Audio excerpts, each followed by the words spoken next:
বৌমা, আমি এটা কি শুনছি? আমার ছেলে কি বলছে এসব? হ্যাঁ মা, কি হয়েছে? কি বলেছে আপনার ছেলে?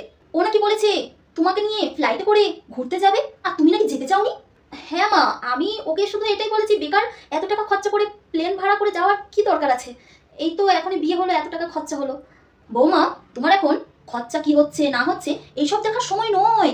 তোমার এখন সময় হচ্ছে ঘুরতে যাওয়ার, ঘুরতে যাবে, এনজয় করবে লাইফ। তোমার এখন এইসব ভাবনা চিন্তা করতে হবে না, তোমার শ্বশুর মশাই আছে তো, আর তোমার বড় কোনো সময় বাড়তি খরচা করে না। তোমায় নিয়ে এখন ঘুরতে যাবে না তো কখন আর যাবে, তাই না?